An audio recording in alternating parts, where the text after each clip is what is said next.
as the leader of a British institution almost that employs more than 80,000 people, and the futures of many of whom are at stake as we're looking at all that's going on, when you see the fiscal and the political roller coaster of the last few weeks, what are you thinking and what does this mean for your business? Oh, that's a big question. And some of you will know, in my previous life, I used to be in charge of the public finances at the Treasury, so it's been a very sort of peculiar few weeks. I guess a few things to say. So I left the public sector and joined the partnership in January 2020, which you may think has either been the best timing or the most inauspicious timing. So I had sort of 5 or 6 weeks in the business before COVID hit, and now a cost of living crisis, which for us is probably having a more profound impact even than COVID. And that's for a number of reasons. As I say, we're partnerships. We're a very unusual business. We employ more people than most of our competitors. Our pay and benefits package is greater than our competitors. So when margins start to decline, it hits us harder. Obviously, the last few weeks have been. I think that the term unprecedented has been. You sort of think it's overused, but I think it's unprecedented. And I think as a business, what you most want is stability and predictability as you plan for the year ahead and you plan your investments for the next 2 to 3 years. And I think certainly the statement yesterday starts to lay, I think, probably firmer foundations for more stability than perhaps the last few weeks have entertained. I mean, given the government as an agent of bringing about equality, you refer to your time at the Treasury. When you see all that's happening, are you tempted to go back? Oh my goodness, no. I'm not sure they'd have me back either. I sort of often describe myself as being, I'm a realistic optimist. I'm an optimist because I believe profoundly in the good of people and the good of society and the good of business, which is just a collection of people. But I'm also very realistic because the context in which we find ourselves, I mean, most people in the room are far too young, but this sort of takes me back to the 1970s and some of the implications of the oil price shock. We haven't had a sort of inflation-led recession for decades. So I'm optimistic that we will move through. I'm optimistic that the British people are basically sort of pragmatic realists who want good, decent public services and want efficiency and value for money in how they the money they give to the government for tax and the money they trust to the government to spend on their behalf. So I'm very optimistic, and how long it takes us to sort of get back into that place where there's less volatility, more certainty. I think, as I say, I think the last couple of days have been an important step in the right direction. And speaking of money, how do you balance paying and treating your workers well, better than many in the industry, arguably, with the competition from the Aldis, Lidls, Tesco's of the world? And when you're saying we're not focused on bottom line, but now consumers, all the latest data is showing that they are focusing on bottom line and they are pulling back on, say, the slightly luxury purchases. How do you balance that? So it's a great question, and we revamped the purpose of the partnership this year, which is now working in partnership for a happier world, balancing happier people, customers, our employees, partners, suppliers, happier business, i.e. the bottom line, and happier world, i.e. all the good stuff we want to do in society. And those are incredibly difficult trade-offs, and they are difficult trade-offs when you're making money, and they are even more difficult trade-offs at the moment when profits are very challenged.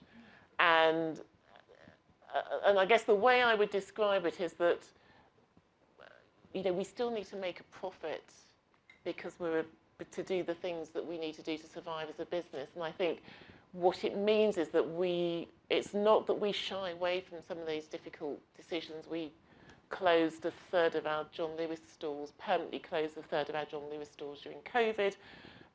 Very regretfully, we've had to make a lot of redundancies over the last 2 or 3 years. But I think the way one does that, the conversations and the engagement we have, and we're also democracy, so we have elected councillors and representatives, so it's a very engaging discussion. And what paradoxically often happens in the partnership, because you're both an owner and an employee, often our partners are saying, well, Sharon, why aren't you going faster?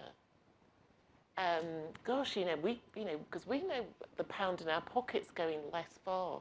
Actually, we should be making change even more quickly.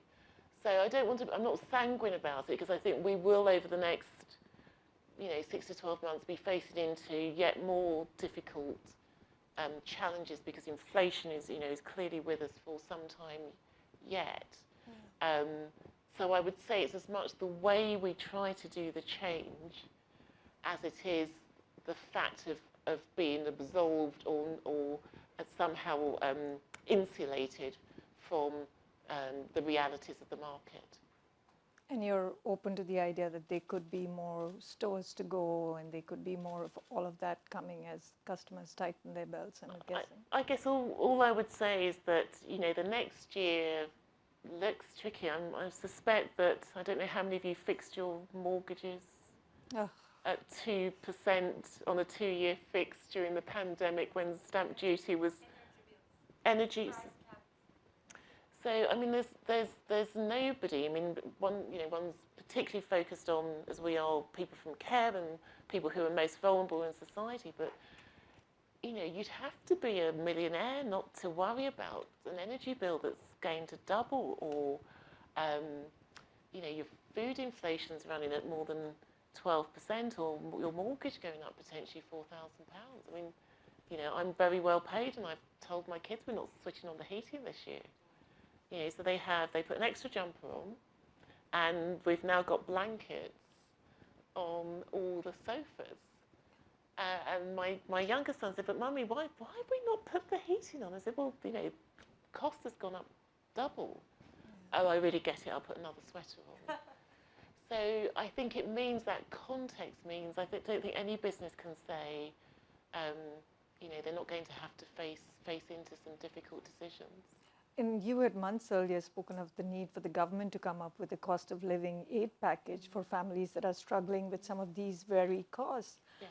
How are those discussions going now, and what are you calling for the government to do? Because one would argue that now it's even more imperative.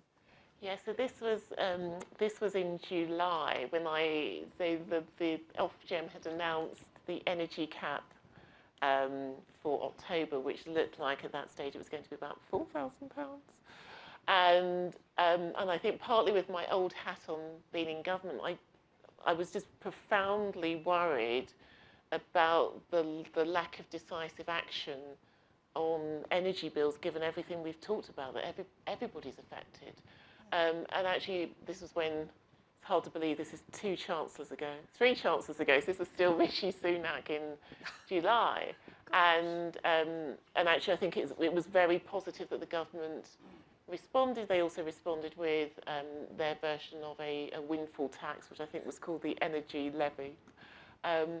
Obviously now we're in a slightly different position. So the government, this Prime Minister, Chancellor but one. This new Chancellor has announced 6-month energy cap, which runs till April, and more targeted support from then. And I can understand it's the balance between ensuring that the financial markets don't feel that government borrowing is excessive, and that there's a robust fiscal plan, but also with how we as a country ensure that people least able to pay get the support they need. He also announced and did away with some of the tax breaks for retailers, right? There was all this talk about VAT relief. Does that make it even harder? And now are you entering a phase where you're saying, well, there's no way we can pay our workers a bonus this year?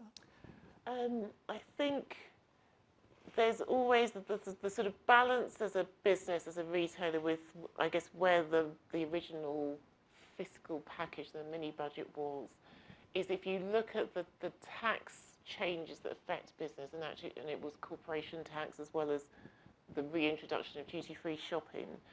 If you balance that against the rise in interest rates that were the consequence of the mini budget, the rise in business rate and the rise in interest rates has a bigger impact on investment decisions than the reduction in taxation. So actually what's more important to us is less whether individual taxes go up or go down. It's whether the general environment for business is stable, less volatile, and less spiky in terms of interest rates, where you suddenly think you're going to invest in, I'm going to make this up, a store, and to borrow to do so, and suddenly it's uneconomic overnight because the rate at which you're borrowing is so much more expensive. And one of the things that you have spoken about is also the need to encourage more workers to come back into the workforce, right? Especially the 1 million, mostly over 50s, that have left. How do you think the government and companies can do that? Because, of course, there's an impact there on wage inflation as well. Yeah, I mean, one of the, I mean, this is a positive, really, from the pandemic, but I don't know how many of us, I don't know, just over a year ago, gosh, it's when furlough was ended, would have guessed that the impact was really, really tight unemployment rather than too many people chasing too few jobs. So furlough ended, and what's been fascinating is, and I'm sure you know, that 1 million people have stopped looking for work. Some people call it the great sort of resignation. I think it's the great life reappraisal, where I think lots of people have just decided that, you know, other things that they want to do in their lives, and or more negatively because of ill health. So the labour market is much tighter. So regardless of anything else, there's just much more wage inflation. You've got more jobs than people. And so whether this is about what companies can do, and the partnership has always had quite flexible retirement, so you can retire at 65 and come back and maybe work a couple of days, 3 days a week. I think it's really about being conscious of there'll be some older workers who still want to have their hands in work, and I talk as somebody who's, you know, I'm 55 myself, but actually different businesses don't necessarily make it very easy to work in a very flexible way. One of the issues around workers is, you know, do we get more immigrants in?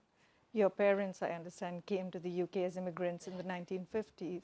Do you think the country today is more or less open to immigrants than it was when they came here? Oh my gosh, yes. And, you know, what would you like to see on that front? And I say this, I'm an immigrant, you're a child of immigrants. Where's your heritage? India.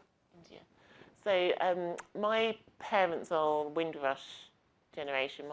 So my mother came to the UK when she was 19, which makes me go, ouch, in 1961, and my dad came when he was about 26 or so in 1957, 58, and they met here. And I often say to my mum's now passed on, but my parents, the best thing they ever did for their children was to leave Jamaica, because we got to go to school. My mum didn't really go to school very in any consistent way. She gave up going to school when she was about 11, and maybe had 2 or 3 years of schooling in total. My dad left school when he was 15. So the very fact that I was able to go to school until I was 18, my brother similarly, was a profound miracle as compared to my parents' background. So I think immigration personally had a profound effect, and I think it promotes tolerance and cultural exchange and diversity and inclusion, as well as being important for the skills gaps and where the labour market is today.